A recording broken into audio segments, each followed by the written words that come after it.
Olá alunos, olá alunas, sou o professor Júlio da área de Sociologia. Iremos discutir agora o chamado Consenso de Washington. Mas o que é o Consenso de Washington? É importante destacar que o Consenso de Washington faz parte do contexto de implantação do neoliberalismo e também da chamada crise da dívida de alguns estados nacionais, né? Diante da crise da dívida de certos estados nacionais, instituições financeiras internacionais como o Banco Mundial e o FMI vão traçar uma carta de recomendações para esses países, né? Tentarem reverter essa dívida e também, se possível, receber a ajuda financeira dessas instituições, né? Nessa carta de recomendações estão algumas propostas, né? Como o ajuste fiscal, corte de gastos, reforma tributária, abertura comercial e financeira e aumento da taxa de juros e controle da inflação. Ou seja, né, a tal da carta de recomendações dos bancos internacionais era um convite para que os países adotassem e colocassem em prática a chamada política neoliberal, né? Por ajuste fiscal e corte de gastos, a gente pode entender como sendo o quê?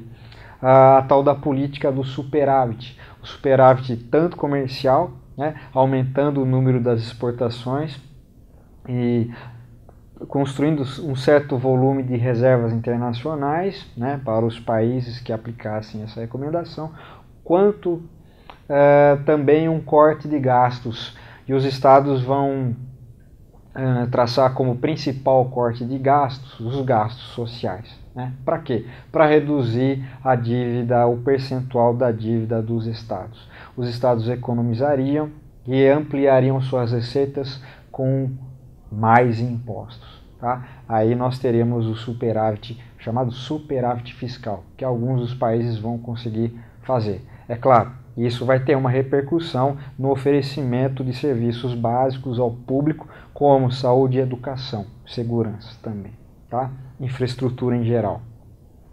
Outra recomendação é a reforma tributária. Além da reforma tributária, também reforma trabalhista, né? Os bancos recomendaram que os países fizessem uma reforma tributária que desonerasse, que diminuísse a carga tributária, principalmente sobre o capital, tá? O capital produtivo e também o capital especulativo. Além disso, uma reforma nas leis trabalhistas, que era uma grande queixa, ainda é uma grande queixa, muitos industriais e capitalistas em geral, né? Afirmam esses que o trabalhador possui muitos direitos que acabam inflando a folha de pagamento e as obrigações dos capitalistas, tá? Abertura financeira e comercial faz parte do que a gente chama de globalização financeira. Aqui os países teriam como recomendação a abertura ao fluxo de capitais, principalmente aquele capital especulativo que transita mundialmente entre as bolsas de valores, né? Retirando impeditivos, bloqueios, limites a estes, né? Esses teriam livre fluxo pelos 4 pontos do planeta, tá? A abertura comercial remete à abertura das fronteiras entre os países, a criação de blocos econômicos e tudo mais. E para a gente fechar, a recomendação aqui foi de que os países aumentassem sua taxa de juros e o controle de sua inflação, né, com uma nova política monetária. Esse controle de aumento da taxa de juros vai ter algumas implicações, como ampliação da dívida interna, né? É um problema que os países estão enfrentando agora. E claro, parte disso contribuiu sim para o controle da inflação. Após esse conjunto de recomendações, os países, como no caso do Brasil, ampliaram sua inserção na globalização. Porém, sempre bom lembrar, né, de forma subordinada.